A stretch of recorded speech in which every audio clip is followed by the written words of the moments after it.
دا کهانی د میټا او د هغې د ښځې نصیبه کینچي ده، کوم به چې خلکو ته په موبایل فون باندې لالچ ورکولو او دوکه به یې ورکوله. دوی به خلکو ته انعامي د سکیم میسیجونه لیږلو او بیا به یې ترې ډېرو پیسو لالچ ورکولو او لږې پیسې به یې ترې وهلې. دغه شانتې خلک هم ډېر خوشحالېدو چې د دوی دونه رقم راوتی دی. مبارک شه بچې، ډېر ډېر مبارک شه. اوس خو زموږ د خوشحالۍ ورځې راغلې چې دونه ډېر انعام زموږ راووتو. او مرجانې ډېرې غټې پیسې دي. مرجانې وګوره زه څومره لیونی وم چې ما ته ټلیفون راتلو اول هغه مو اوچتولو نه چې اوچت مې کړلو چې ما ته کله وویلو چې 50 لکه روپۍ دي ډېر زیات خوشحال شوم. هغه هم صرف 15 لکه روپۍ باندې ما هغه پیسې ورولېږلې اوس به موږ ته انعام راکړي. بچی که تا ټلیفون نه وای اوچت کړی زمونږ انعام به دې خراب کړی و. ښه دې وکړو چې ټلیفون دې اوچت کړو.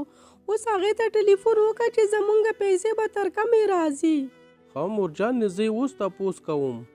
بیا چې کله دا دې ته ټلیفون وکړي نو نصیبه کینچي ووایي میټۍ دا خو لیونی شولو بیا ټلیفون وکړو. ټلیفون اوچت که څه بهانه ورته وکړه.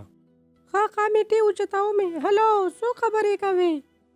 میډم زه خبرې کوم. هغه چې د کوم 50 لکه روپۍ انعام راوتی و ما تا ته 15 لکه روپۍ در ولېږلې میډم. او زما معزز کسټمر وایه تاسو څه معلومات کول غواړئ؟ میډم ما دا تپوس کولو چې زما انعام به موږ ته نن میلاو شي. معزز کسټمر ستا انعام به سبا تا ته میلاویږي.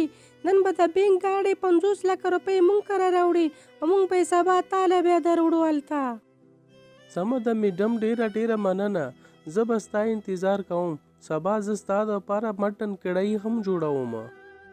بیا دا ټلیفون بند کی. مرجانې مبارک شه سبا به پیسې راشي. ښه د دوم دام د خوشحالۍ پروګرام وکړه. هلته نصیبه کینچي ووایي میټۍ د بهر د ویزې څه پروګرام شو؟ ښځې ټول کار مکمل شوی ده. 2-3 ورځو کې به موږ ته ویزې میلاو شي. بیا به دلته نه خپلې بستارې هر څه والو او فرار به شو دلته نه. میټۍ ډېره ښه خبره ده. موږ سره خو ډېرې زیاتې پیسې جمع شوې چې بهر ملک ته لاړ شو نو ښې ډېرې مازې به پکې وکړو. خو بل طرف ته دا مور زوی دواړه د نصیبې کینچي په انتظار کې ناست وي. خو دلته نه نصیبه کینچي راځي او نه د ده خوند راځي. دې نه وروسته دغه کس روان شي د دې کور ته ورسیږي. هلکه دلته ولې راغلې؟ سرجي تر اوسه پورې زما هغه 50 لکه روپۍ ما ته رانغلې. زه ډېر زیات پریشان شوی وم ځکه تاسو ته راغلم. ما ته زما پیسې راکړئ. رورجانه تر اوسه هغه د بینک ګاډۍ نه دی راغلی چې څنګه هغه ګاډۍ راشي ستا پیسې به ستا کور ته مونږ در ورسوو.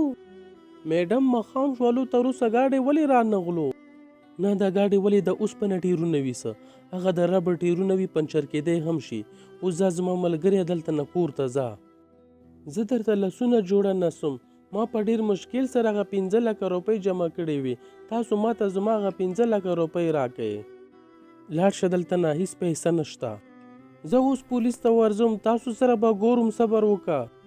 دا ووایي دا هلک دلته نه لاړ شي. ښځې چې دې نه وړاندې پولیس راشي ټولې پیسې اوچتې کړه چې دلته نه وتښتو. دوی بیا خپلې پیسې په ګاډۍ کې واچوي او دلته نه وتښتي. بل طرف ته دغه کس کور ته لاړ شي او خپل مشر ورور ته ووایي چې ما سره دا شانتې فراډ وشو او ټولې پیسې یې رانه ووهلې.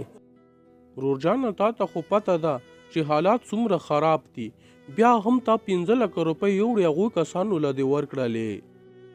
رورجانه ما ته نه وه پته چې هغې به ما سره داسې دوکه کوي. ته ما سره لاړ شه چې پولیس ته ورشو. پولیس ته خو به بیا وروسته ورځو. تا لاړ شه ما سره د هغې کور ته. زه ورځم چې هغې سره خبره وکړم.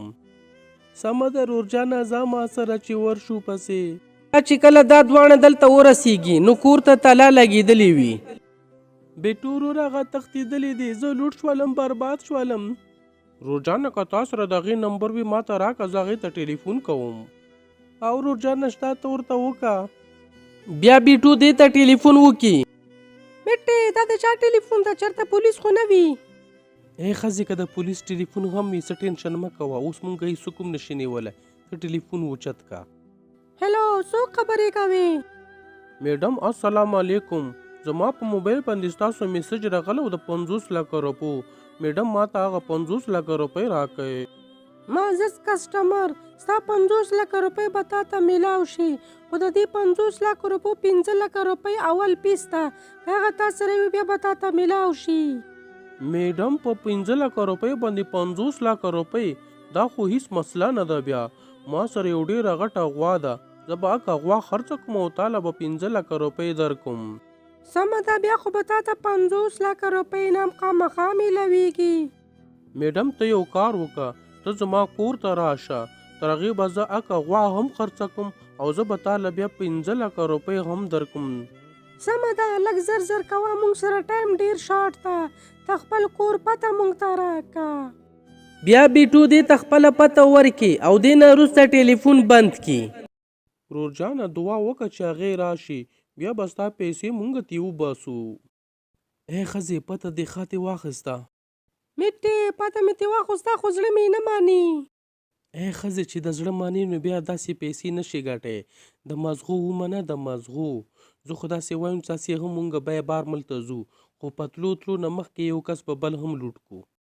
هلته بیټو او د دې ورور او یو دوست یې خپل پلان جوړ کړي. ورور جانه تاسو به اول پټ شئ، هغه سره زمونږ ټولې پیسې ورسره دي ځکه هغې کور نه تښتېدلو. اول به یو کس راشي هغه به ویروي، بیا به هغه مونږ ته ټولې پیسې راکړي. دې نه وروسته د پلان په مطابق باندې دوی همدقسې وکړي او لږ وروسته دی دواړه دلته راشي. ښه وروره راوړه 15 لکه روپۍ. ورور جانه 15 منټه دلته کښېنې، 15 لکه روپۍ به هم واخلې، اول به خامخا یو بوتل څکې. ورور جانه ټایم ډېر کم ده، لږ زر زر بوتل راوړه، بیا به مونږ بلې پارټۍ ته هم ځو. بیا بیټو شاته نه د دې د ګاډي ډیګۍ کولاو کړي، دلته نه دی او د ده ورور ټولې پیسې وبسي او بیا دلته نه لاړ شي. څه د دې دا همت، هغه ووله چې خلاص درنه نه شي، اول یې پښې لاسونه مات کړه او غوښه یې بیا مرغانو ته واچوه او سترګې ترې وباسه. ای ښځې دلته خو د ویشتلو خبرې کېږي، دا 15 لکه روپۍ ورکوه ځه چې وتښتو دلته نه. بیا دوی دواړه په ګاډي کې کښېني، دلته نه وتښتي. میټې ګاډي ودروه، چېرته زمونږ پیسې ښې نه وي ویستې. کله ګاډي وویني نو د دې ټولې پیسې غیب شوي وي دې نه. ای ښځې مونږ لوټ شولو، مونږ خو برباد شولو، دوی زمونږ ټولې پیسې دلته نه ویستې دي. میټې ما خو درته ویلو چې لالچ مه کوه، ستا د لالچ وجې نه زمونږ ټولې پیسې ورکې شوې، ځه هغې پسې ورځو. نه ښځې هغه ډېر ظالمان خلک دي، هغه دې وژنې وروسته اول درنه سترګې وباسي. هلته بیټو او د دې دوست ډېر زیات خوشحال شي او دغه پیسې په 3 حصو کې تقسیم کړي. زمونږ ویډیو لایک او چینل سبسکرایب کړئ او مونږ ته کومنټ کې ووایئ چې زمونږ ویډیو څنګه وه. مننه.